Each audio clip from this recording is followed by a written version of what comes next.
Oi, eu me chamo Renata e é um prazer ter você aqui comigo nesse vídeo. Gente, eu queria falar com vocês, assim, que no primeiro vídeo aqui do canal, se vocês forem lá dar uma olhadinha, vocês vão ver que eu tava falando sobre dizer sim pra Deus e eu tive uma experiência com o Senhor, onde eu disse pra Ele que a partir dali eu diria sim pra Ele, eu queria que Ele me usasse, eu queria ser um instrumento nas mãos dele. E eu vou dizer para vocês que tem sido desafiador. Algumas oportunidades têm aparecido, Deus tem aberto as portas, né, para que eu possa ser mais atuante na sua obra. E esse canal é uma grande resposta a essa oração minha, mas eu confesso para vocês que tem sido bastante desafiador. Mas estamos aqui e muitas vezes nós fazemos alguns planos, mas o Senhor sempre nos surpreende e o que Ele tem preparado para nós é sempre maior e melhor do que a gente pode imaginar, não é verdade? E é justamente sobre isso que a gente vai conversar um pouquinho hoje. Eu já estou aqui com a minha Bíblia aberta e se você puder, eu te convido a pegar a sua Bíblia para a gente ler juntos. Se não, acompanhe a leitura aqui comigo. O verso que a gente vai estudar hoje está lá em Isaías 55. O verso é o 8 e o 9. Pois os meus pensamentos não são os pensamentos de vocês, nem os seus caminhos são os meus caminhos, declara o Senhor. Assim como os céus são mais altos do que a terra, também os meus caminhos são mais altos do que os seus caminhos, e os meus pensamentos mais altos do que os seus pensamentos. Esse texto é maravilhoso porque o nosso Deus, ele sempre nos promete mais, ele sempre nos promete o melhor. Mesmo que a gente não veja, mesmo que a gente não entenda, mas Ele nos conhece e Ele sabe do fim desde o princípio. Então, se nós confiamos nele e entregamos as nossas vidas para Ele, a gente pode confiar, descansar, ficar tranquilo, porque o que Ele tem pra gente é o que é o melhor. Esses dias eu tava meditando um pouquinho na história de Paulo e, gente, é interessante a história dele, porque desde o início Deus já mostra para ele assim, olha, Paulo, você não sabe de nada. Faça a minha vontade. Enquanto ele ainda era Saulo, né, ele buscava, ele estava achando que ele estava fazendo ali a vontade de Deus. Ele era um homem sincero, mas ele não conhecia verdadeiramente a Deus. Ele não sabia qual era o real desejo de Deus, o que Deus tinha para ele. Então ele perseguia ali os cristãos, achando que fazendo isso estaria agradando a Deus. E Deus já mostrou ali para ele desde o início que não era fazendo a vontade dele, não era fazendo o que ele achava que era correto que ele estaria agradando a Deus, né? Muito pelo contrário, ele estava entristecendo o coração de Deus, ele estava destruindo o povo de Deus.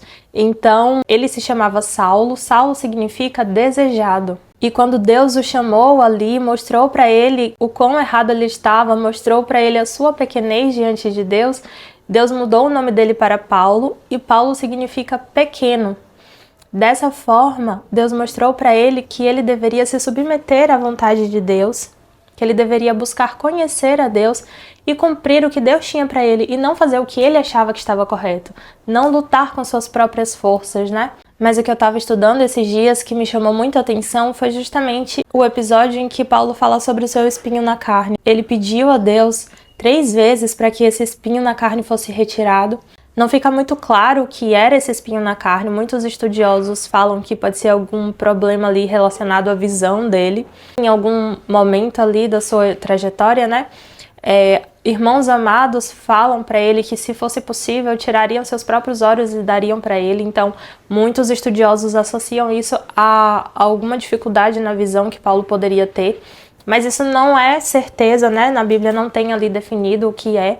Mas o fato é que era algo que o incomodava e poderia até o atrapalhar. E ele pede para Deus mais de uma vez para que esse espinho na carne fosse retirado.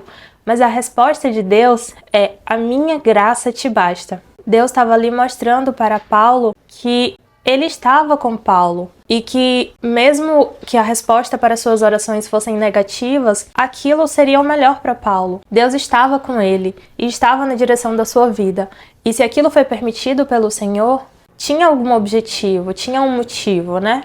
Às vezes em nossa vida, assim como Paulo, a gente passa por alguma dificuldade, a gente está enfrentando alguma coisa que aos nossos olhos é um problema que facilmente pode ser resolvido, que deveria ser retirado na nossa vida.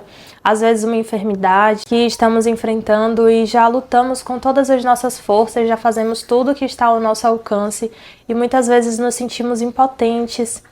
temerosos quanto ao futuro e pedimos a Deus pela cura, mas essa cura não vem.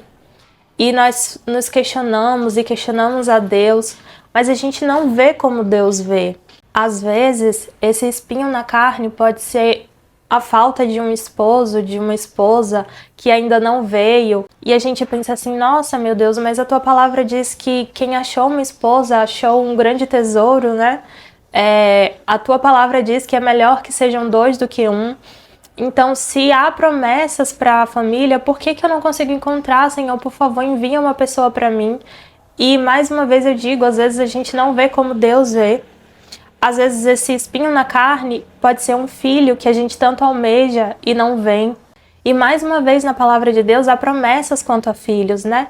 A Bíblia diz que os nossos filhos são a herança do Senhor.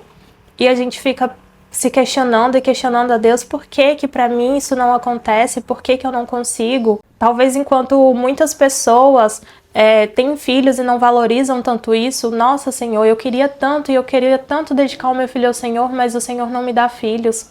E nós começamos a questionar mais uma vez a Deus. Ou talvez o nosso ponto de dificuldade seja no emprego, que a gente não consegue. E aos nossos olhos a gente imagina que esse emprego será uma bênção, vai nos trazer uma maior qualidade de vida. Às vezes pode ser uma promoção no emprego que a gente tanto almeja, luta tanto para conseguir e ela não vem. E eu queria dizer para você hoje que se você almeja algo e essa coisa não vem, o Senhor não te entregou ainda, ou o Senhor não vai te entregar, porque isso pode acontecer, não é que o Senhor não te ama, ou que Ele se esqueceu de você, muito pelo contrário. É que Deus te ama tanto que Ele não vai te entregar algo pelo qual você não está pronto para receber, ou algo que não vai ser bom para você, ou que vai até te afastar dele. O que Ele tem preparado para você é maior e melhor do que você pode imaginar.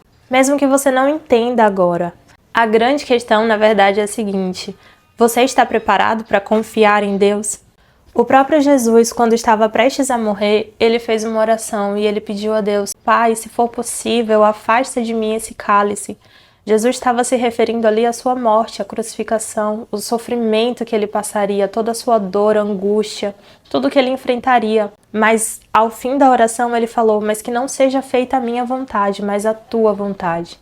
E por que ele disse isso? Porque ele conhecia o Pai, ele conhecia intimamente a Deus. E ele sabia que ele podia confiar. Ele sabia que Deus tinha o melhor e que Deus nos ama e que Ele só quer o melhor para nós, mesmo que a gente não entenda. Tem uma citação num livro que eu gosto muito, que fala mais ou menos assim, que nós só devemos temer o futuro se nós nos esquecermos o que Deus já fez no passado. Nós conhecemos a Deus, na verdade nós temos a oportunidade de conhecer a Deus através da sua palavra. E se nós conhecemos a Ele, nós podemos confiar. Antes de finalizar esse vídeo, eu queria ler mais um verso para deixar no coração de vocês, para que você não se esqueça. E esse verso está lá em Jeremias 29, o verso 11 diz assim: Porque sou eu que conheço os planos que tenho para vocês, diz o Senhor. Planos de fazê-los prosperar e não de lhes causar dano. Planos de dar-lhes esperança e um futuro. Lá em Romanos 8 também diz que tudo coopera para o bem daqueles que amam a Deus. E seja qual for o seu pedido hoje, entregue ele nas mãos de Deus. E não peça somente para que Ele cumpra a sua vontade, mas que a vontade dEle seja cumprida na sua vida, porque sem dúvidas será o melhor. Se você gostou desse vídeo, não deixe de dar o seu like e se inscrever aqui no canal para acompanhar os próximos vídeos que virão. E não deixe de compartilhar esse vídeo com alguém que você acha que precisa ouvir essa mensagem hoje. Que Deus te abençoe e até o próximo!